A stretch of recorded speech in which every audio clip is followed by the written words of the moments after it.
Hello hi guys, तो स्वागत है आप सभी का हमारे चैनल जेबी वर्ल्ड क्लासेस में। ठीक है, चलो तो अपना टॉपिक है, पीछे देख ही रहे होगा, daily dose only 10 question. 10 question मैं करूंगा, एक क्वेश्चन आप एडिशनल करोगे। ठीक है, तो उस बात को ध्यान रखना है। चलो वायर माइक का स्टार्ट करें। फिजिक्स से कौन पढ़ोगे, कौन सा सब्जेक्ट आज? चलो यार सीरीज से स्टार्ट करते हैं, पहले फिजिक्स फिर केमिस्ट्री फिर बायो। ठीक है, कंफ्यूज नहीं होना है, रोज रोज वही चलता है अपना टॉपिक। पहला क्वेश्चन, ठीक है ना, उससे पहले तो फिजिक्स के अच्छे खासे क्वेश्चन किए थे। अब आज का क्वेश्चन ना थोड़ा आपके अंडरस्टैंडिंग वाले हैं। ठीक है, अंडरस्टैंडिंग बेस्ड है। A hollow metal sphere of radius R is uniformly charge. ठीक है, एक रेडियस आर रेडियस का स्पीयर है, जनरली किस तरह के स्पीयर है, एक हॉलो स्पीयर है। ठीक है,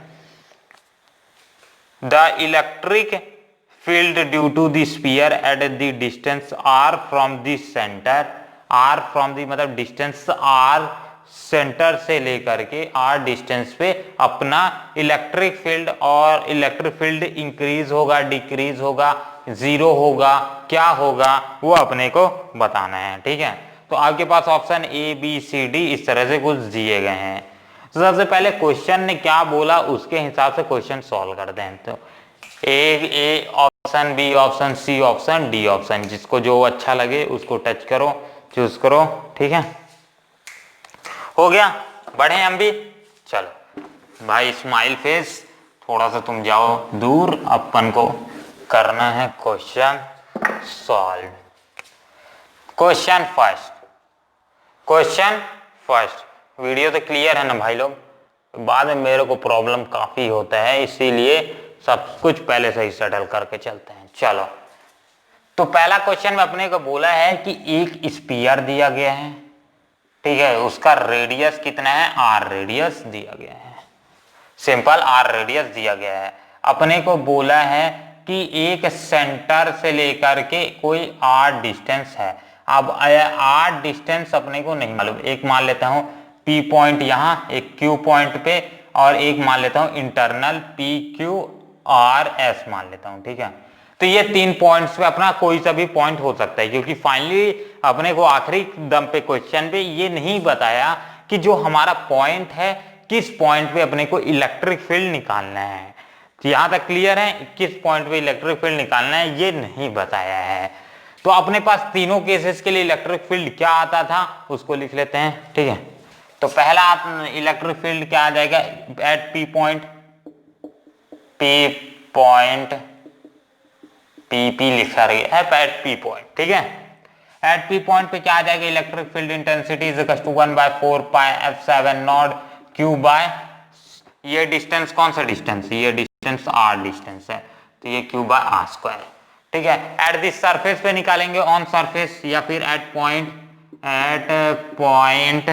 क्यू पॉइंट पे क्या आ जाएगा, E is equal to 1/4πf7 naught Q by distance, R is equals to, अब सेकंड केस के लिए क्या आ जाएगा, आर, ये वाला आर हो जाएगा, ये सेकंड केस के लिए आ जाएगा, तो आर इज इक्वल्स टू क्या लिख सकता हूं, बिग आर लिख सकता हूं, सेकंड वाले केस के लिए R is equals to R, ये लिख सकता हूं, सिंपली इसकी जगह आर स्क्वायर लिख सकते हैं। चलो तीसरे वाले केस के लिए अब ये ध्यान रखना है कौन सा स्पीयर क्वेश्चन में बोला है, सॉलिड बोला है कि हॉलो बोला है। वैसे अपने 12th के केस में तो सॉलिड है नहीं, सिर्फ स्पीयर जो है हॉलो स्पीयर है, उसी से रिलेटेड क्वेश्चन आता है। ठीक है, तो एट पॉइंट, कौन सा पॉइंट निकाल रहा हूं इस बार, तीसरा पॉइंट है, एट पॉइंट एस पॉइंट पे क्या आएगा, तो E is equal to 1/4πf7 naught Q by, ये वाला डिस्टेंस क्या आ जाएगा, आर। बट भाई लोग आप लोग को याद आया, ठीक है, ये वाला मैं क्या लिख देता हूं, आर डैश, ये वाला डिस्टेंस जो अपना है इसको मैं मान लेता हूं ये वाला डिस्टेंस आर डैश है, यह एस आपके पॉइंट का। ठीक है, बट एक चीज यहां एक प्रॉब्लम आई कि अपने को मालूम है कि हॉलो स्फीयर के अंदर कोई इलेक्ट्रिक फील्ड एग्जिस्ट कर ही नहीं सकती। क्यों एग्जिस्ट नहीं कर सकती भाई, ये भी तो बता दे मेरे को, ये भी तो बता दे, क्योंकि अपना हॉलो स्फीयर के अंदर Q इज इक्वल्स टू 0 होता है, मतलब जो कोई चार्ज ही नहीं प्रेजेंट है, तो हम इलेक्ट्रिक फील्ड किसके रिस्पेक्ट पे निकाल रहे हैं, ठीक है। तो चार्ज का हॉलो स्फीयर के अंदर प्रेजेंट है क्या, कोई r डिस्टेंस पे, इतने डिस्टेंस पे कहीं कुछ प्रेजेंट है क्या, नहीं प्रेजेंट है, तो Q इज इक्वल्स टू 0 लिख दूंगा, तो E is equals to totally 0 आ जाएगा, ठीक है। तो तीनों केसेस के लिए अपना, चलो तो अपना ये सारे के सारे केसेस आ गए। अब यहां पास एक मैं और चीज डिस्कस कर देता हूं जिससे अपना क्वेश्चन सॉल्व करना और आसान हो जाएगा। अगर मैं इस सारे के सारे इंफॉर्मेशन से रिलेटेड एक ग्राफ ड्रॉ करता हूं, अगर आपने मेरा इलेक्ट्रिक चार्जेस वाला चैप्टर, इलेक्ट्रिक फील्ड वाला चैप्टर देखा होगा तो इस सब करने की जरूरत नहीं, आप तो फटाक से आंसर बता ही दिए होगे। चलो फिर भी नहीं देखे हैं तो भैया एक बार जाके देख सकते हैं, ठीक है, फ्री ऑफ कॉस्ट है, यूट्यूब पे वीडियो तो फ्री ऑफ कॉस्ट ही रहेगा। चलो तो ये आ गया भाई। अब मैं इधर साइड क्या ले लेता हूँ, ये वाई एक्सिस, ये एक्स एक्सिस। सिंपल अगर मैं मान के चलता हूं कि ये पॉइंट है जहां पास सर्कल का पॉइंट सेंटर है, ठीक है, ये डिस्टेंस कितना है, r डिस्टेंस है, तो यहां पास से इस तरह से अपन एक ग्राफ ड्रॉ करते थे, याद है, इलेक्ट्रिक फील्ड वर्सेस रेडियस के बीच में, ठीक है, डिस्टेंस के बीच में। तो अपने को ग्राफ का क्या मालूम था कि E इज इक्वल टू इन सारी वैल्यूज पे यहां से लेकर के, मतलब 0 पॉइंट से लेकर के इस x डैश पॉइंट तक क्या सारी की सारी इलेक्ट्रिक फील्ड इंटेंसिटी 0 मिलेगी।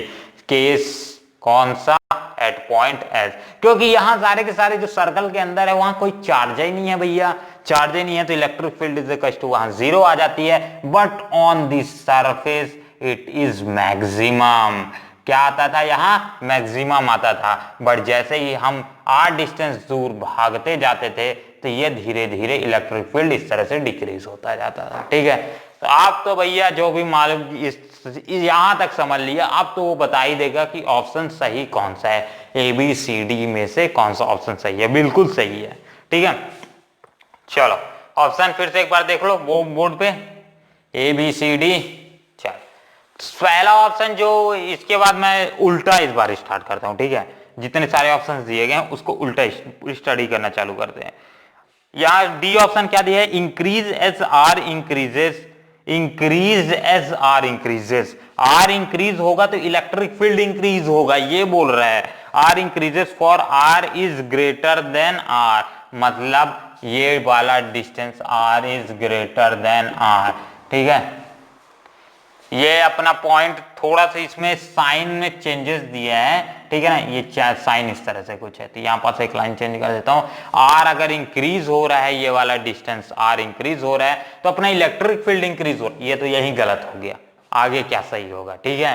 तो ये डी ऑप्शन बिल्कुल ही गलत है, क्योंकि इलेक्ट्रिक फील्ड तो भैया एज आर इंक्रीज होगा तो इलेक्ट्रिक फील्ड क्या होता है, डिक्रीज करता है, क्योंकि हम सिंपली बोल सकते हैं electric field is inversely proportional to radius का square.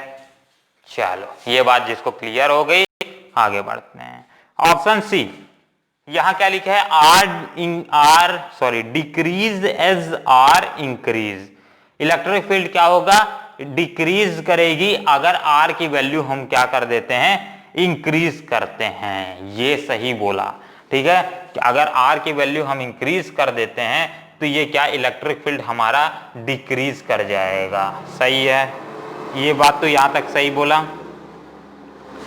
And for R increase, R is greater than R, यहां पास एक और गलती कर दिया भाई इसने, इस क्वेश्चन ने बोल दिया कि भैया जो हमारा आर, ये वाला आर अगर ग्रेटर है एज कंपेयर टू, ये वाला आर अगर हमारा ग्रेटर है इसके कंपैरिजन में, ठीक है, इसके कंपैरिजन में, तो भाई अपना इलेक्ट्रिक फील्ड अगर R इज ग्रेटर देन, ये R अपना ग्रेटर है इस वाले R के हिसाब से, सॉरी उल्टा बोल दिया मैंने, उल्टा बोल दिया, उल्टा क्या बोल दिया, उल्टा बोल दिया, ठीक है। ये वाला R, ये वाला R मतलब small r is greater then this R, तो हमारा इलेक्ट्रिक फील्ड क्या करेगा, इंक्रीज करेगा, ये बोल रहा है, इंक्रीज करेगा, भाई डिक्रीज करेगा। एक जगह इसी क्वेश्चन में दो तरह से एक ही आंसर को बोलता है। ये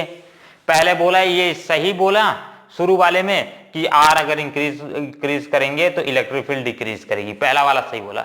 इसी में दूसरा क्वेश्चन क्या पटक दिया कि भाई अगर आर ये बढ़ाएंगे तो इलेक्ट्रिक फील्ड भी बढ़ेगा। अब एक ही चीज के दो अपोजिट दे देगा तो ये आंसर तो ऑप्शन बिल्कुल ही गलत है। ठीक है, ऑप्शन बी पकड़ते हैं। इलेक्ट्रिक फील्ड जीरो होगा अगर आर को हम इंक्रीज करते हैं। ठीक है, आर इंक्रीज करेंगे तो इलेक्ट्रिक फील्ड जीरो होगा। आर को इंक्रीज करते जाओ भाई, शुरू में तो इलेक्ट्रिक फील्ड जीरो होगा सरफेस के अंदर, बट बाहर में इलेक्ट्रिक फील्ड तो रहेगा। तो ये ऑप्शन शुरू में ही गलत हो गया। चलो, इसी में ऑप्शन ए जो मालूम है, मतलब यही करेक्ट ऑप्शन है। Zero as R increases for R is greater than R. ठीक है, तो ये वाला ऑप्शन बिल्कुल करेक्ट आ जाएगा, क्योंकि यहां क्या बोला है, इलेक्ट्रिक फील्ड, मतलब हमारा ई की वैल्यू जीरो आएगी। ठीक है, अगर आर को हम क्या कर देते हैं, आर की वैल्यू को अपन इंक्रीज कर देते हैं। ठीक है, यहां क्या कर देते हैं, इंक्रीज कर देते हैं। मतलब यहां एक चीज क्वेश्चन में क्या बोला है, सिंपल से इसको समझ के चलो। ठीक है, सिंपल क्वेश्चन में यह बोला है कि अगर हम आर की वैल्यू को इंक्रीज, आर की वैल्यू को धीरे धीरे बढ़ाते हैं, ठीक है, बट इस केस तक नहीं बढ़ाते कि हमारा R is greater than small R, मतलब ये वाला केस इसमें दिया गया है, बट आर को हम इंक्रीज कर रहे हैं, बट ये वाला आर जो है, मतलब ये वाला आर, रेडियस वाला आर, वो ज्यादा है इस वाले आर के मुकाबले। मतलब ये वाला आर कहीं अंदर ही आ रहा होगा, सिंपल सी बात है। ठीक है, तो इससे क्या मालूम चल जाता है कि यहां अंदर में तो इलेक्ट्रिक फील्ड जीरो है, तो ये ऑप्शन ए पार्ट तो इसका बिल्कुल सही बोला।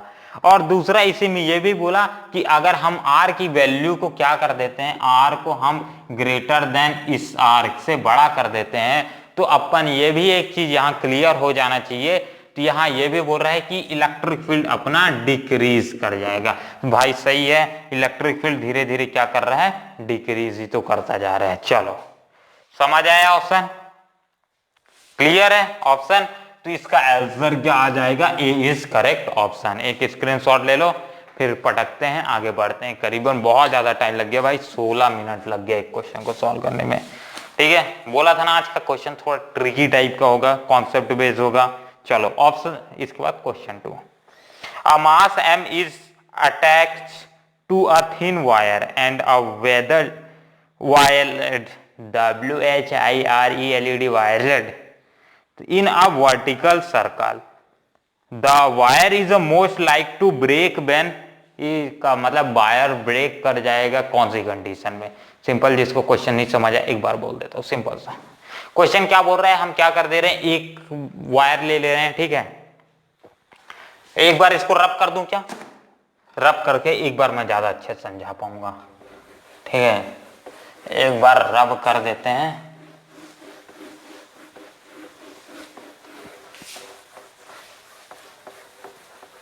चलो, क्वेश्चन क्या बोल रहा है, क्वेश्चन बोल रहा है कि अगर हम एक वायर ले लेते हैं, उस वायर के सामने एक सब्सटेंस अटैच करा देते हैं, बांध देते हैं। ठीक है, अब उसको हम क्या कर देते हैं, एकदम सर्कुलर में घुमाना चालू कर देते हैं, सर्कुलर वे में घुमाना चालू कर देते हैं।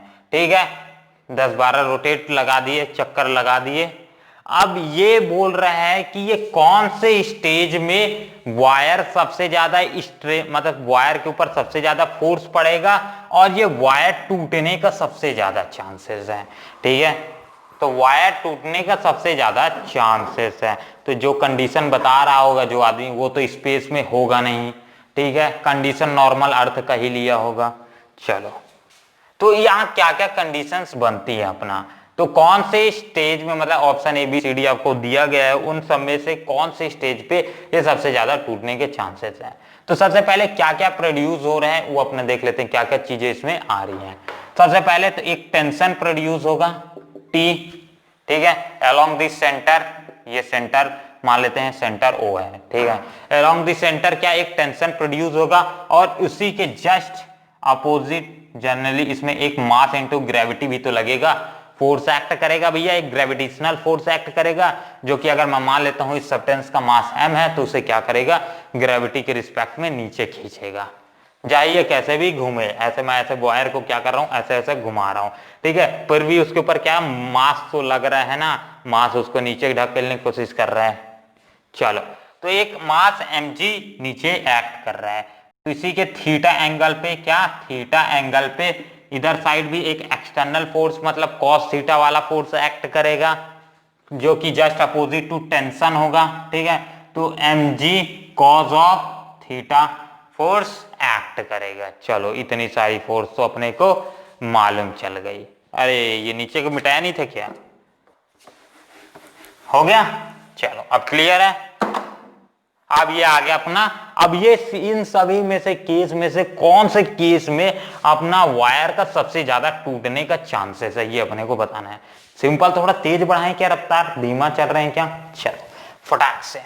तो अपना क्या मालूम है, according to the Newton's laws of motion, Newton's laws of motion से अपना क्या लिख सकते हैं, according to Newton's laws of motion, ठीक, न्यूटन्स लॉज ऑफ मोशन के हिसाब से, आप पूरा लिखना ना भाई लोग, बाद में बोलो कि कहां से क्या लिख दिया था, न्यूटन्स लॉज ऑफ मोशन है, ठीक है।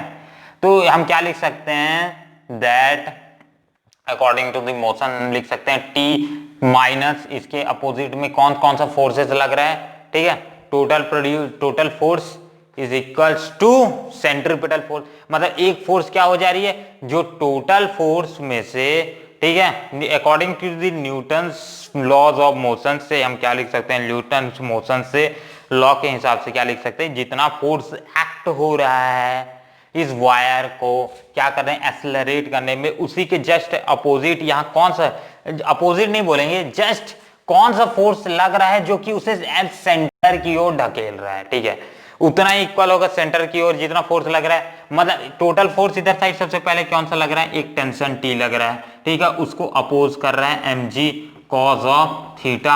अब ये कॉस ऑफ थीटा ये किसके इक्वल होगा, सेंट्रीपिटल फोर्स के, सेंट्रीपिटल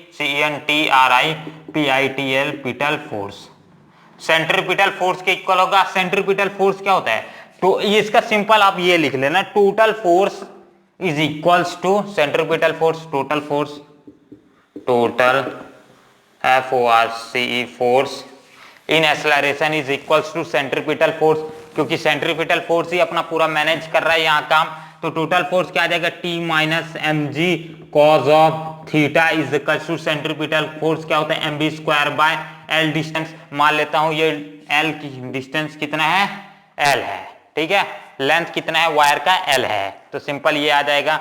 और सिंपली इसी को और थोड़ा सा यहाँ सॉल्व कर देता हूं, ये वाला इक्वेशन यहाँ आ रहा है ना, यहाँ हैशटैग लिख लो, तो ऊपर हैशटैग यहाँ से स्टार्ट कर दे रहे हैं, ठीक है, तो मैं क्या लिख सकता हूं, T इज इक्वल्स टू ये mg cos थीटा उधर साइड चले जाएगा, तो mg cos of theta plus mv square by l हो जाएगा। चलो यहां तक का एक स्क्रीनशॉट ले लो, क्योंकि मेरे को नीचे का रब करना है कैसे भी करके। चलो हो गया। अब यहाँ क्या क्या केसेस बन सकते हैं, तो यहाँ को इसको रब कर देता हूं। अब मान लेते हैं मेरे पास 3 केसेस 4 केसेस बन जाएंगे, ठीक है। एक थीटा इज इक्वल्स टू, जब हमारा ये वाले को थोड़ा ज्यादा ही दूर तक नहीं लिख दिया क्या, इसको ध्यान रखना, ये क्या था इधर side, mg cos of theta, ठीक है।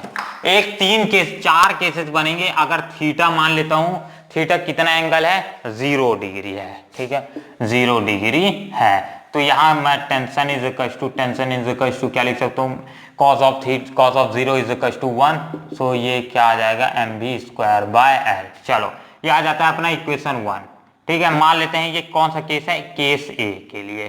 केस बी के लिए क्या आ जाएगा, same to same. Case B के लिए मतलब थीटा इज इक्वल्स टू 90 ले लेता हूं, ठीक है, केस बी। तो यहाँ क्या आ जाएगा, cos of 90 is equals to 0, तो ये आ जाएगा mv स्क्वायर बाय l। चलो ठीक है। सी ऑप्शन क्या आता है, यहीं पास एक और सी ऑप्शन मान लेते हैं। सी ऑप्शन अपने पास थीटा इज इक्वल्स टू, फिर पहले 0 डिग्री पे रहेगा, 0 डिग्री पे रहेगा, फिर 90 डिग्री पे जाएगा, फिर 180 डिग्री पे जाएगा, तो cos ऑफ, तो ये क्या आ जाएगा, t is equals to cos of 180 minus 1, so minus mg plus m v square by l, simple case. अब ये आता है डी ऑप्शन, मतलब आखिरी ऑप्शन, जब थीटा इज इक्वल्स टू क्या हो जाएगा 360 होगा। चलो 360 होगा तो cos of 360, cos of 360, cos of 360 is equals to क्या होता है 0 होता है, ठीक है। cos of 360 is equals to 0। Sample case में क्या लिख सकते हैं mg cos of 360 is equals to 0, तो इसकी जगह 0 तो ये mg इज इक्वल्स टू 0 हो जाएगा और ये क्या आ जाएगा mv square by l, simple ये केस है। चलो ठीक है, ये 4 केसेस अपने पास मिल गए। अब यहां पर से अपने को मालूम क्या चलता है, ए बी सी डी, ये 4 केस अपने ने निकाला। तो इस केस में अपने को मालूम क्या चलता है कि दैट जो थीटा इज इक्वल्स टू 0 है, ठीक है, थीटा इज इक्वल्स टू 0 और थीटा इज इक्वल्स टू 0 पे सबसे ज्यादा मैक्सिमम है। यहां क्या मिला अपने को, मैक्सिमम वैल्यू मिली इसकी, ठीक है। आज सबसे ज्यादा मैक्सिमम इसमें मिली और बी और डी पे अपने को एग्जैक्ट सेम टू सेम मिला, ठीक है। एग्जैक्ट कितना मिला, सेम टू सेम। और ये 360 को क्या बोल सकता हूँ, 0 भी बोल सकता हूँ, ठीक है, 0 भी मान सकता हूँ, क्योंकि ये क्या जाएगा यहाँ आएगा, फिर यहाँ 270 पे आएगा, फिर यहाँ वापिस आ जाएगा 360 पे, तो इसको 0 भी मान सकता हूँ। तो cos ऑफ 0 वहां से भी ले सकते हो, ठीक है, जिसको वहां समझ नहीं है।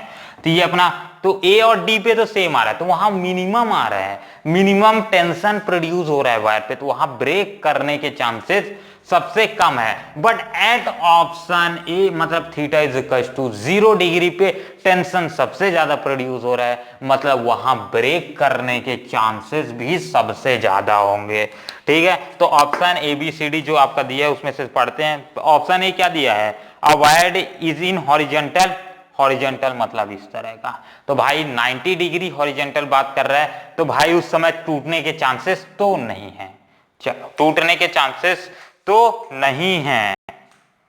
सेकंड केस क्या बोलते हैं, the mass is at the lowest point, इसको छोड़ देते हैं, ठीक है। सी ऑप्शन क्या बोलते हैं, inclined at an angle 60 degree from the vertical, 60 degree vertical से 60 डिग्री एल्कलाइन, एल्कलाइन नहीं वर्टिकल, ठीक है, इनक्लाइंड होगा, मतलब अगर वर्टिकल मान लेता हूं तो वर्टिकल से 60 डिग्री, वर्टिकल ये आ जाएगा अपना, ठीक है, वर्टिकल से 60 डिग्री, तो मतलब इधर साइड, तो भैया ये भी क्या आ जाएगा एज कंपेयर टू मैक्सिमम तो नहीं आएगा, ठीक है, मैक्सिमम कोई भी हालत पे तो नहीं आएगा, तो ये वाला केस भी अपना डिसमिस कर दो। चलो, the mass is at the highest point, अगर मास को क्या कर देते हैं हम हाईएस्ट पॉइंट, मतलब एट 180 डिग्री, या मतलब यहां रख देते हैं मास को, तो एट 180 डिग्री ये नेगेटिव में आ रहा है, तो ये भी क्या है मैक्सिमम तो है नहीं। बट एट बी जो ऑप्शन दिया है, इस ऑप्शन में बी ऑप्शन दिया है वो बिल्कुल करेक्ट आ जाएगा। कैसे आएगा भैया, the mass is at the lowest point, मतलब अगर मास को हम क्या लगते हैं लोएस्ट पॉइंट में, मतलब थीटा इज इक्वल टू 0 सबसे लोएस्ट पॉइंट होगा, मतलब ये यहां से अगर स्टार्ट करता है theta is equal to 0 degree, यहां मैं मान के चलता हूं, ठीक है, तो एट द लोएस्ट पॉइंट जो हमारा mg होगा और mg cos थीटा होगा वो एक का एक ही होगा, हाले हाले अवे, ठीक है, एक का एक ही होगा। मतलब फोर्स क्या होगा उस समय, टेंशन सबसे ज्यादा प्रोड्यूस होगा, मतलब ग्रेविटी सबसे ज्यादा उस समय एक्ट करेगी। चलो ठीक है, तो यहां पर तो भैया ये चीज मालूम चल गई, मतलब इस वाले पोजीशन में टेंशन सबसे ज्यादा लगेगा, टेंशन सबसे ज्यादा लगेगा, मतलब उसके ऊपर स्ट्रेन सबसे ज्यादा होगा, तुम्हारे टूटने के चांसेस भी उतने ही ज्यादा हैं। आज क्वेश्चन को कुछ सॉल्व करने में कुछ ज्यादा ही टाइम लग रहा है क्या, ऐसा ही मेरे को भी लग रहा है। चलो नेक्स्ट क्वेश्चन फटाक से हो जाएगी ये वाला, ये तो याद करने वाला है, ठीक है। Which colour of a light has a longest wavelength, इन सब मतलब कौन से कलर लाइट का सबसे लॉन्गेस्ट वेवलेंथ होता है, ब्लू, ग्रीन, वायलेट, रेड। चलो तब तक मैं रब कर रहा हूं, सोच के बताओ। अब मेरे को रीजन भी चाहिए ना, रीजन भी चाहिए कि ऐसा क्यों, जो भी ऑप्शन बोलना सोच समझ के बोलना, ठीक है, क्योंकि अपन यहां रीजन से बात कर रहे हैं, ठीक है।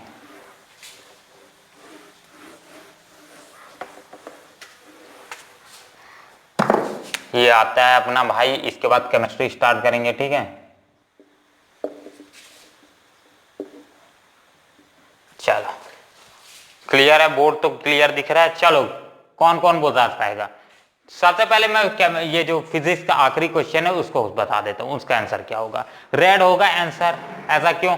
सिंपल, आप एक दो ट्रिक से याद रख सकते। सबसे पहला तो रेड का वेवलेंथ सबसे ज्यादा होता है, मैक्सिमम होता है, क्योंकि वो सबसे कम स्कैटर्ड हो पाता है, मतलब सबसे ज्यादा दूरी तक वो ट्रैवल कर सकता है।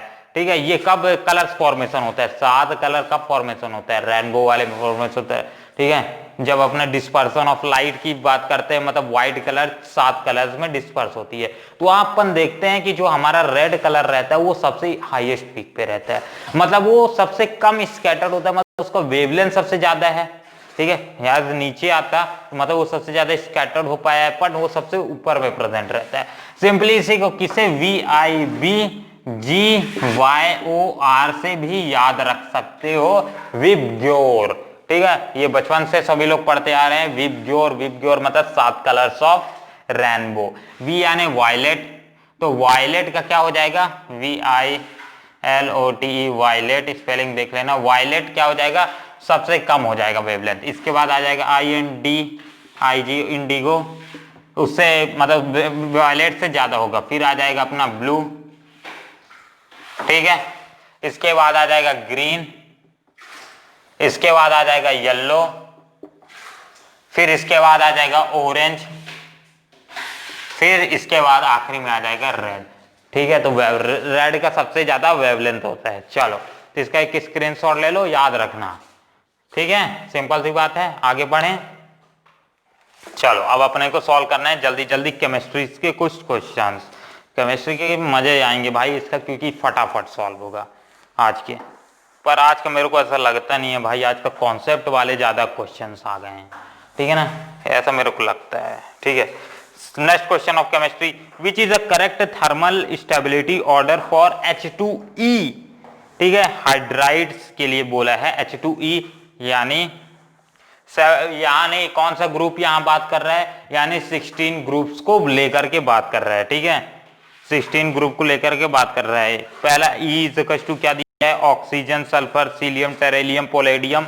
तो ऑप्शन ABCD में से सबसे से ज्यादा थर्मल स्टेबिलिटी कौन से एलिमेंट की होगी? ये सोच के बताओ जब तक मैं इसको रब कर देता हूं। थर्मल स्टेबिलिटी सबसे पहले याद करो भाई लोग, थर्मल स्टेबिलिटी क्या होती है। सिंपल से अगर मैं थर्मल स्टेबिलिटी आप लोग को याद कराता हूं तो थर्मल स्टेबिलिटी होती क्या थी?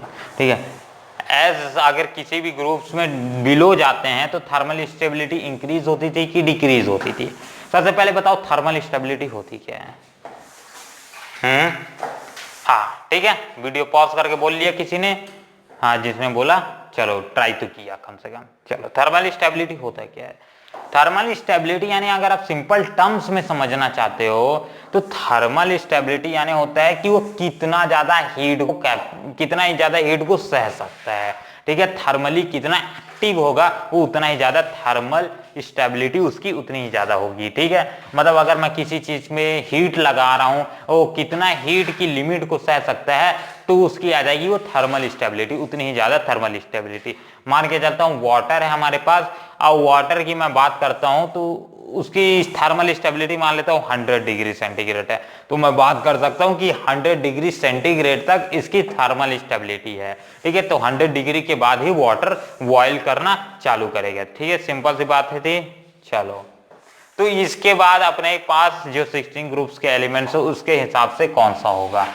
तो सबसे पहले अपने पास ऑप्शंस क्या क्या दिए गए हैं? आपके पास हाइड्राइड दिया गया है H2E। ठीक है, और E इज इक्वल्स टू क्या है? जो अपने पास E दिया है E इज इक्वल्स टू क्या है? Oxygen, sulphur, selenium, tellurium, polonium. Simple सी बात है, सीलियम, टेरेलियम, पोलेडियम। तो एक चीज याद रखो, ठीक है, बिलो दी ग्रुप अगर जाते हैं, मतलब किसी भी ग्रुप्स के नीचे जाते हैं तो वहां पास थर्मल स्टेबिलिटी हमेशा ज्यादातर केसेस में डिक्रीज करती है। ऐसा क्यों?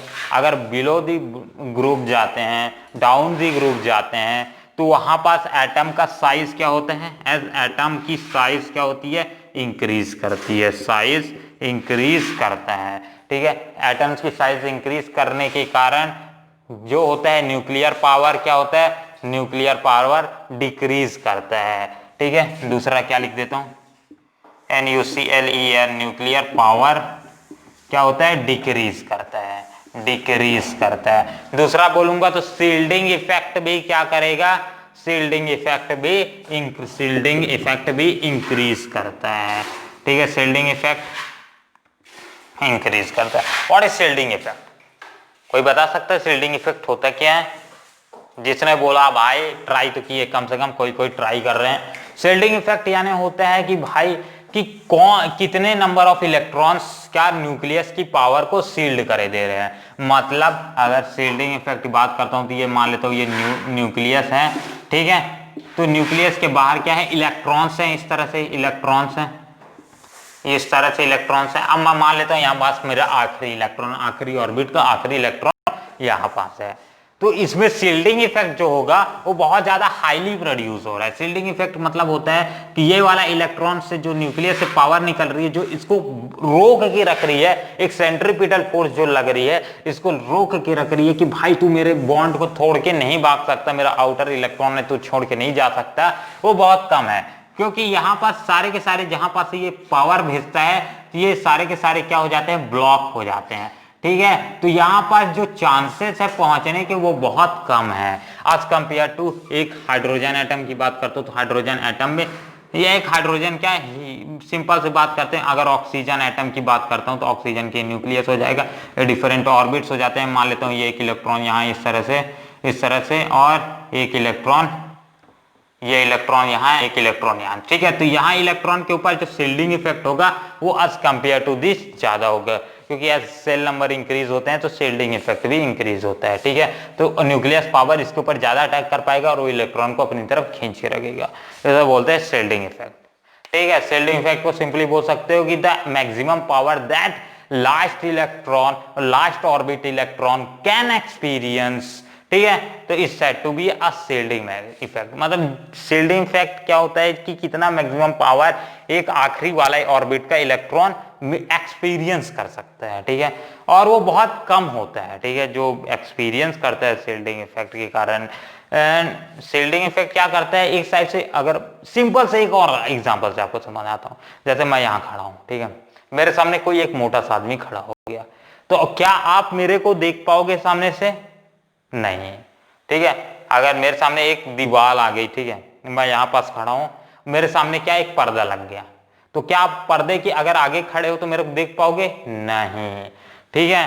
तो सिंपल इसी तरह से ये क्या होता है, इसमें सारे के सारे इलेक्ट्रॉन जो भी पावर निकल रही हो एक शील्ड की तरह काम कर रहा है, तो आखिरी वाले पावर की, आखिरी वाले इलेक्ट्रॉन की तक पावर ही नहीं पहुंच पा रही है, मतलब यहाँ शील्डिंग इफेक्ट इंक्रीज कर, शील्ड करते जा रहा है, तो आखिरी वाले इलेक्ट्रॉन को पावर ही नहीं मिल पा रही, शील्डिंग इफेक्ट इंक्रीज करेगा, ठीक है। थर्मल स्टेबिलिटी डिक्रीज करेगा, क्योंकि एज थर्मल स्टेबिलिटी बॉन्ड का लेंथ भी तो इंक्रीज करेगा, ठीक है, बॉन्ड का लेंथ इंक्रीज करेगा, बॉन्ड लेंथ इंक्रीज करेगा, बॉन्ड लेंथ इंक्रीज करने के कारण ऐसे ही मैं थोड़ा सा अगर भी हीट अप्लाई करता हूं तो ये बॉन्ड क्या हो जाएगा, इजीली ब्रेक कर जाएगा। अब आपको एक एग्जांपल देता हूं, मान लेता हूं मेरे पास छोटे छोटे बॉन्ड्स हैं, ये C और ये H, ये सारे के सारे बॉन्ड हैं, ठीक है। तो ये बॉन्ड लेंथ क्या है, इनका सबका छोटा छोटा बॉन्ड लेंथ है। मैं बात करता हूं एक ऐसा X एटम है मान लेता हूं, और इसका बॉन्ड लेंथ यहाँ Y के साथ बहुत ज्यादा बड़े बड़े हैं, ठीक है। तो ये ब्रेक करने के चांसेस इसका ज्यादा है, क्योंकि इसका सरफेस एरिया ज्यादा है, तो मतलब हीट क्या इजिली ज्यादा कैप्चर करेगा, तो यहाँ इजिली ये ब्रेक हो सकता है। चलो सिंपल सी बात आई, जिसको समझ आ गया भाई लोग, आज कुछ ज्यादा ही टाइम लग रहा है, करीबन लगता है 1 घंटा पार ही कर जाएगा ये वीडियोस, ठीक है। तो मतलब एज डाउन द ग्रुप जाएंगे तो शील्डिंग इफेक्ट इंक्रीज करेगा, न्यूक्लियर साइज इंक्रीज करेगा, बॉन्ड लेंथ इंक्रीज करने के कारण जो बॉन्ड लेंथ की स्ट्रेंथ है वो डिक्रीज कर जाती है, ठीक है। बॉन्ड लेंथ की स्ट्रेंथ डिक्रीज करने के कारण थर्मल स्टेबिलिटी भी डिक्रीज कर जाती है, तो जो सबसे ऊपर होंगे उनका सबसे ज्यादा थर्मल स्टेबिलिटी होगा, मतलब ऑक्सीजन का सबसे ज्यादा, फिर सेलियम का, फिर ऑक्सीजन का सबसे ज्यादा, फिर सल्फर का, फिर सीलियम का, फिर टेरेलियम का, फिर पोलेडियम। तो ऐसा कोई ऑप्शन दिया है तो उसको आप जरूर फटाफट टिक कर लो। हाँ भाई, option B is your correct option, क्योंकि वो सारा का सारा करेक्ट ऑर्डर में दिया है। चलो हाइड्राइड के साथ एक करेक्ट बॉन्ड भी बना रहे हैं। नेक्स्ट क्वेश्चन करें, चलो सुनो, in which case change in entropy is negative. तो इन सभी में से कौन से केस में चेंज इन इंट्रोपी नेगेटिव हो गए? ठीक है, चलो ऑप्शन ए आपका क्या दिया है, expansion of a gas at constant temperature. इस केस में तो नहीं होगा क्योंकि इसमें एक केस में इंट्रोपी क्या है, पॉजिटिव है। ठीक है, चेंज इन इंट्रोपी क्या है, इस केस के लिए पॉजिटिव है। ऐसा क्यों? क्योंकि यहाँ पास expansion of gas at constant temperature, मतलब एक कांस्टेंट टेम्परेचर पे गैस को एक्सपेंस करते जा रहे हैं। ठीक है, जब एक्सपेंशन करेंगे तो इस एक्सपेंशन के कारण गैस की वॉल्यूम भी इंक्रीज करेगी। ठीक है, गैस की वॉल्यूम अगर इंक्रीज कर रही है मतलब मैं सिंपल बोल सकता हूँ कि रैंडमनेस भी इंक्रीज करेगा। ठीक है, रैंडमनेस इंक्रीज करेगा मतलब तो ये कि इंटेरोपी जो आएगी वो तो पॉजिटिव आनी ही है भाई। ठीक है, इंटेरोपी जो आई प्रोड्यूस होगा वो तो पॉजिटिव प्रोड्यूस ही होगा। ठीक है, बी ऑप्शन दिया है sublimation of solid to gas. अगर सिंपल से इसमें एक बात ध्यान रखो, ठीक है, कि सब चाहे sublimation of solid into gas या फिर इनटू लिक्विड हो, कुछ भी हो, तो एक चीज हमेशा ध्यान रखना कि गैस का जो डिसऑर्डर रहता है, गैस का डिसऑर्डर फेज या फिर डिसऑर्डर वैल्यू बोलेंगे, वो बहुत ज्यादा रहता है। ठीक है, डिसऑर्डर वैल्यू बहुत ज्यादा रहता है एज कंपेयर टू सॉलिड से भी, एज कंपेयर टू लिक्विड से भी। तो सिंपल यहाँ जो है sublimation of a solid into gas, तो इसके कारण डिसऑर्डर फेजेस का यूनिट क्या होगा, ज्यादा होगा। इसके कारण यहाँ जो अपनी इंटॉर्पी की वैल्यूज प्रोड्यूस होंगी वो पॉजिटिव होंगी। तो और इसी तरह से एवोपरेशन ऑफ वाटर की एवोपरेशन के केस में भी इसी तरह से होगा। ठीक है, एवोपरेशन किसके थ्रू हो रहा है, लिक्विड के थ्रू हो रहा है, तो यहाँ पास भी इंटॉर्पी क्या हो जाएगी, पॉजिटिव ही आएगी। बट यहाँ जो आपका ऑप्शन सी दिया गया है दैट 2H इस gas is changes into Ha2, मतलब 2H यानी यहाँ पर सिंपल द मोल्स, सिंपल अगर इस केस को बोला जाए, अपना केस क्या दिया है, इसको एक बार रब कर दूं। ठीक है, अपने पास केस क्या दिया गया है, अपने पास केस दिया गया है इस तरह से 2H चेंज हो रहा है किसमें, H2 में चेंज हो रहा है। सिंपल अपने पास इस केस में जो मोल्स ऑफ हाइड्रोजन मतलब मोल्स ऑफ रिएक्टेंट है, number of moles of reactant, number of moles of reactant, ठीक, RECTANT रिएक्टेंट है, वो as compare to moles of product और प्रोडक्ट से बहुत ज्यादा है। समझ में आई बात? तो मोल्स ऑफ रिएक्टेंट अगर ज्यादा है और बाद में जो प्रोडक्ट फॉर्म हो रहा है वो कम है, तो इस तरह से सिंपल सा आपको एक चीज समझ आ गया, इंटेरोपी यहाँ जो प्रोड्यूस होगी वो नेगेटिव प्रोड्यूस हो रही है। सिंपल सा केस, तो option C is your correct option. चलो अब जल्दी जल्दी करते हैं यार, रात भी बहुत ज्यादा हो रही है। Next question, a compound is formed by a catenation C and anion A। ठीक है, एक कैटायन C से फॉर्म हुआ है और एनायन A से, एक कंपाउंड जो कि कैटायन C से एनायन A से फॉर्म हुआ है। The anion from a hexagonal close packed लैक्टी कितना है, जिसे HCP भी बोला जाता है जनरली। ठीक है, and the cation occupy 75% of octahedral ब्लॉड। ठीक है, ऑक्टाहेड्रल ब्लॉड का 75% कैटायन कवर किया है ऑक्टाहेड्रल शेप स्ट्रक्चर का। द फॉर्मूला ऑफ कंपाउंड क्या होगा फॉर्मूला, तो सिंपल से अगर इस केस के लिए, ये वाले केस के लिए अगर बात करते हैं, तो अपने पास क्या है, एक कंपाउंड है मेरे पास। ठीक है, एक कंपाउंड दिया गया है जो कि दो चीजों से बना हुआ है, एक कंपाउंड दिया गया है जो कि दो चीजों से बना है, मतलब एक COMPOUND कंपाउंड दिया गया है जो कि दो चीजों से बना है। एक ए क्या है, यहाँ पास कैटायन है, मतलब एक तो कैटायन से बना है, दूसरा एनायन से बना हुआ है। ठीक है, और यहाँ पर जो बोल रहा है कि जो अपने पास total number of the anion from a hexagonal close anion packed HCP and the cation occupy 75% of octahedral blood.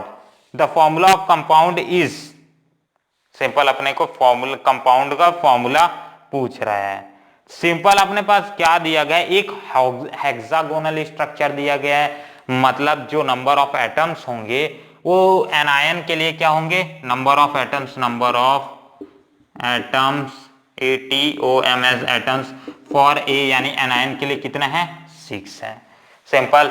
अब इतने ही नंबर ऑफ जितने numbers of atoms, number of atoms ATOMS atoms जो A के लिए इक्वल है, वही उतने ही number of atoms एक ब्लॉड में, मतलब octahedral, octa OCTAHYDRAL octahedral void जो भी दिया गया है अपने पास, क्या दिया है स्पेलिंग देख लेता हूं भाई लोग, वॉइड्स के लिए इक्वल होगा, इसमें भी उतने ही नंबर्स प्रेजेंट होंगे।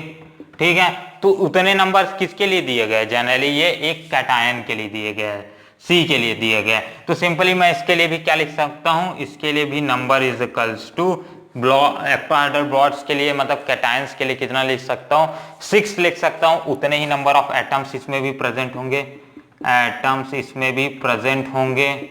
सिंपल। तो ये कितना हो जाएगा 6। अब इसी 6 एटम्स का 75% हमारा C है, यानी कैटायन है, ये अपने को क्वेश्चन में बोला है। ठीक है, C इज ऑफ 75%, 75% और पूरे का पूरा जो एटम है उसका क्या कर रहा है, गेदर कर रहा है। मतलब जो हमारे पास कंपाउंड है उसका 75% C के पास है। ठीक है, मतलब स्पेस ये इतना गेदर कर रहा है। तो मैं 6 का मतलब 6 एटम अगर हमारे पास है तो उसका 6 का 75% कितना आ जाएगा, 6/75/100 इस तरह से निकाल सकता हूं। तो ये कितना आ जाएगा अपने पास, ये 3/4 यानी ये 6×12=18/9, यानी सिंपल बोल सकता हूं 3 6×12=18 मतलब 3 से डिवाइड कर देता हूं तो 3 और ये 3 का 9 3 15 3 18, ये 6/3 कहीं गलत कर रहा हूं क्या, 75/3 मतलब ये आ जाएगा अपने पास, सॉरी ये जो परसेंट निकाल दिया हूं ना ये गलत है, परसेंट गलत कैसे आ गया, ये अपने को वॉल्यूम से नहीं चल रहा है, 75/100 ही तो निकालेंगे। ठीक है, 75/100 क्या आ जाएगा, 3/4। अच्छा 3/4 आएगा ना, ये 3/4 तो 18/4। ठीक है, तो ये कितना आ जाएगा, ये स्पेलिंग गलत कर रहा था। ठीक है, तो ये आ जाएगा 9/2 ये आ जाएगा। हाँ आप सही है। ठीक है, इस पर मतलब कटिंग करने में गलत कर दे रहा था, मैं जो यहाँ ऐसे लिखा ना थी मेरे को लगा ये 9 है, ये जो ऐसे 4 में लिखा था, उल्टा सीधा लिखता हूँ थोड़ा सा। ठीक है, तो 9/2 आ जाएगा, मतलब C की वैल्यू कितनी आ जाएगी, 9/2। अगर मैं मान के चलता हूँ हमारे पास कंपाउंड CA इस तरह का है। ठीक है, A की वैल्यू कितनी दी गई, नंबर ऑफ एटम्स A के लिए कितना है, 6 है, तो 6 लिख देता हूँ। C के लिए कितना है, 9/2। इसको थोड़ा सा और सिंप्लीफाई करता हूं तो मैं और इसका सेकेंड स्टेप में क्या लिख सकता हूं, ब्लू से इसको थोड़ा सा लिखे दे रहा हूं, इंक भी खत्म हो गया है। ठीक है, तो इसकी जगह क्या लिख सकता हूं, अगर इसको थोड़ा सा और सिंप्लीफाई करता हूं तो 6 9/6×2=12 ये लिख सकता हूं। सिंपल, जो उसके डिवाइड में है वो क्या हो जाएगा, उधर इनटू में हो जाएगा। इसको अगर थोड़ा सा और सॉल्व करता हूं तो ये C3 और A 3×4=12 4 आ जाएगा। ये आ गया भाई। ऐसा कोई ऑप्शन दिया गया है भैया अपने पास, हाँ option B is your correct option. ठीक है, तो इसके लिए बी का करेक्ट ऑप्शन क्या आ जाएगा, बी करेक्ट ऑप्शन आ जाएगा। चलो कंप्लीट तो हुआ भाई 3 क्वेश्चन। आज के क्वेश्चन सॉल्व करने में तो हालत खराब हो जा रही है भाई मेरी। चलो बायो के करते हैं। ठीक है, जो जेई वाले होंगे वो भाई अब स्किप कर सकते हैं, बायो वाले अब कर सकते हो। चलो बायो वाले पढ़ते हैं क्वेश्चन, सब फटाफट कर रहे हैं। अपने पास क्या दिया है, पहला question, the ciliated epithelial cells are required to move a particles or mucus in a specific direction in humans. These cells are mainly present in, तो ये सेल्स किस में प्रेजेंट रहते हैं, ठीक है, जो कि क्या मूव पार्टिकल्स को मूव करने में मदद करते हैं और म्यूकस को मूव करने में मदद करते हैं। ठीक है, तो इस टाइप के सेल्स कहाँ प्रेजेंट रहते हैं, जो कि इन सारे पार्टिकल्स को मूव करने में मदद करते हैं, और जो किससे बने रहते हैं, सिलिएटेड एपिथेलियल सेल से बने रहते हैं। तो सिंपल सी अगर ये ऐसा केस अपने पास दिया गया है तो ऑप्शन ए, ये option A B C D, option A क्या दिया, fallopian tube and pancreatic duct.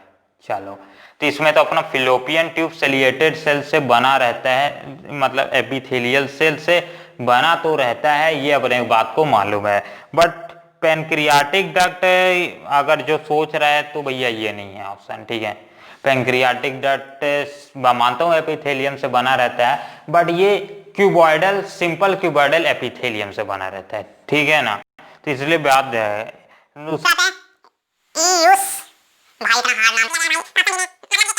पढ़ना भी नहीं आ रहा है। एंड सलाइवरी डक्ट, तो भाई इसमें सलाइवरी डक्ट का तो मेरे को याद है जहां तक ये एपिथेलियम से बना ही रहता है, ठीक है। तो अपना यहाँ पर परसेंट के हिसाब से थोड़ा सा मैं देखूंगा, ऑप्शन अगर सही रहेगा तो इसमें वीडियो में थोड़ा चेंजेस मैं नहीं करूंगा, ठीक है। चलो, तो ये वाला ऑप्शन मेरे को थोड़ा सा डाउट आ रहा है, ठीक है। तो ये सलाइवरी डक्ट जो अपना एपिथेलियम सेल से तो बना रहता है, बट ये भी सिंपल क्यूबॉइडल एपिथेलियम से बना रहता है, तो ये भी ऑप्शन मेरे हिसाब से तो नहीं होना चाहिए। अभी 100% जिसका आएगा ना उसका, तो इसका 50% ही है, मतलब जो अपना ट्यूब वाला दिया है उसका 50% है कि वो हो सकता है, इसीलिए मैं इसको नहीं रख रहा हूँ। 50% मतलब ये भी गलत ही है, 100% कोई सही होगा। बाइल, ऑप्शन डी क्या दिया, option C bronchioles and fallopian tube. हा, ये ना आया ना, देखो फिलोपियन ट्यूब तो अपना बना ही रहता है, ब्रोंकियोलिस भी ये वाला भाई, ठीक है। ब्रोंकियोलिस भी क्या बने ही रहते हैं, जो कि पार्टिकल्स को मूव करने में मदद करते हैं, म्यूकस पार्टिकल्स को मूव करने में मदद करते हैं। तो ये 100% आपका सही ऑप्शन है, ठीक है। मैं तो अब चेक कर रहे हैं कि मेरे को जरूरत ही नहीं है, यही ऑप्शन बिल्कुल सही है, क्योंकि यही क्रिटिकल एपिथेलियम सेल से बने रहते, क्योंकि ये एपिथेलियम टिश्यूज से बने रहते हैं। तो सिंपल टिश्यूज से अगर बने हैं तो सेल से तो बने ही रहेंगे ना। ओहो, चलो, this option C is your correct option. Option D भी पढ़े दे रहा हूं तो आपके लिए, बाइल डक्ट एंड ब्रोंकियोलिस। तो बाइल डक्ट और ब्रोंकियोलिस तो रहता है, पर बाइल डक्ट नहीं बना रहता, ये अपना मेरे को इतना ध्यान है कहीं से, तो ध्यान ही है। चलो, तो option C is your correct option. चलो next question, match column A and B, column first और कॉलम सेकंड को अपने को मैच करना है। तो पहला क्या दिया है, सैप्रोफाइट। ये सब कंफ्यूज तो नहीं कर रहे क्या, इसको एक बार रब कर देता हूं।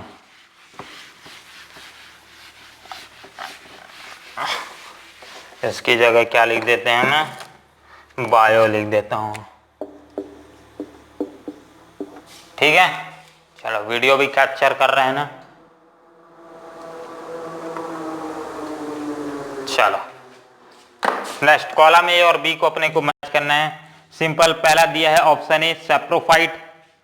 Saprophytes, what are saprophyte? Saprophytes क्या होते हैं? सैप्रोफाइट्स को हम एक तरह से डिकम्पोजर्स बोलते थे, ठीक है। बायो के जब आखिरी टाइप्स के क्वेश्चन, आखिरी चैप्टर्स पढ़ोगे, ठीक है, डिकम्पोजर्स एंड इट्स यूजेस वाले टाइप के चैप्टर टॉपिक्स पढ़ोगे, ठीक है, तो वहां पर आप देखोगे कि हम डिकम्पोजर्स को ऐसे सैप्रोफाइट भी बोलते हैं, ठीक है, जो कि फूड चेन में गिने नहीं जाते हैं, ठीक है। तो सैप्रोफाइट्स क्या काम करते हैं? सैप्रोफाइट यहाँ पास ऐसा पहले symbiotic association of fungi with plant root. Symbiotic association of fungi with plant root, भाई पीछे कुछ क्वेश्चंस में कवर करके आए थे इस टॉपिक को। ये क्या था अपना, कौन फॉर्म करता है सिम्बायोटिक? माइक्रोजीरिया फॉर्म करता है। अभी कुछ मतलब प्रीवियस टॉपिक था जिसमें अपने ये टॉपिक कवर किया था, ठीक है, माइक्रोजीरिया वाला, ठीक है, जो कि क्या करता था, फंगाई मतलब क्या करता है, तो पीनस प्लांट वाला याद आया। हाँ, ठीक है। अपन क्या करते थे, वहां पढ़े थे कि रूट्स के ऊपर क्या फंगाई अपना एक एसोसिएशन फॉर्म कर लेता था, ठीक है। उस एसोसिएशन के कारण वो न्यूट्रिएंट प्रोवाइड करता था प्लांट को, ठीक है, फूड प्रोवाइड करता था, मतलब न्यूट्रिएंट प्रोवाइड करता था, न्यूट्रिएंट से फूड बनता था वो, जो कि वो खुद खाता था, ठीक है। न्यूट्रिएंट प्रोवाइड करता था, सरफेस एरिया ज्यादा होने के कारण वाटर की भी एब्जॉर्प्शन ज्यादा होती थी, न्यूट्रिएंट की एब्जॉर्प्शन भी ज्यादा होती थी, तो मतलब प्लांट अच्छा खासा फलता फूलता था। बट इसकी एब्सेंस में प्लांट अच्छे खासे नहीं फल फूलते आते थे, मतलब उनकी डेथ बहुत जल्दी हो जाती थी, ठीक है। तो ये बहुत ज्यादा जरूरी थे। तो ये अपना याद आ गया भैया, माइक्रोजीरिया। तो ये ऑप्शन डी किसके लिए हो जाएगा? Symbiotic association of fungi with a plant root, ठीक है। सैप्रोफाइट का सेकंड ऑप्शन आ जाएगा, decomposition of dead organic material, decomposition करने में मदद करते हैं सैप्रोफाइट, ठीक है। पैरासाइट लिविंग सेल्स में तो प्रेजेंट रहते हैं। पी अभी अपन जाके बायो का भी शायद स्टार्ट नहीं किए हैं वो चैप्टर, ठीक है। उसमें अपने पढ़ेंगे कि जो पेनक्रियाज रहते हैं या फिर जो ह्यूमंस इंटेस्टाइन्स रहते हैं, ठीक है, वहां पास अपने क्या रहते हैं, या फिर एनिमल्स में सिंपल पढ़ेंगे काऊ के केस में, ठीक है, वहां क्या पैरासाइट्स प्रेजेंट रहते हैं एनिमल्स के अंदर। Living on the living plants और एनिमल्स में पैरासाइट्स लिव करते हैं। लाइकेन सिम्बायोटिक एसोसिएशन फॉर्म करता है फंगी और एल्गी। आखिरी ऑप्शन यही है तो सही होगा, फंगी एंड एल्गी। तो ऐसा कोई ऑप्शन दिया गया है पहले का, सेकंड सही है, सी ऑप्शन और बी ऑप्शन मैच खा रहे हैं, ठीक है। इसके बाद दूसरा क्या दिया है, बी का अपना आ रहा है पैरासाइट्स का living on the living plants and animals. हाँ, बी ऑप्शन मैच नहीं खा रहा है पर सी ऑप्शन मैच खा रहा है और आगे के भी ऑप्शन से मैच खा रहा है। वाह वाह वाह वाह वाह वाह। तो सी इज योर करेक्ट ऑप्शन, चलो, which of the following is a commercial blood cholesterol lowering agent. तो इन सब में से कमर्शियल कोलेस्ट्रॉल लोअरिंग एजेंट कौन सा होगा? पहला ऑप्शन क्या दिया गया, स्टैनिन, दूसरा दिया गया स्ट्रिप्टोकाइनेस, तीसरा गया है लिपेस और चौथा ऑप्शन दिया गया है साइक्लोस्पोरिन है। सिंपल आ जाएगा स्टैनिन, मेरे को जहां तक याद नहीं है, ये मेरे को रट्टा है, ठीक है। क्या है, स्टैनिन है जो कि कोलेस्ट्रॉल लोअरिंग एजेंट्स की तरह इस्तेमाल किया जाता है, क्योंकि जो हमारा लिपेज एंजाइम है वो क्या फैट की डाइजेशन के लिए इस्तेमाल किया जाता है। और क्या अपने पास एग्जाम दिया है स्ट्रिप्टोकाइनेस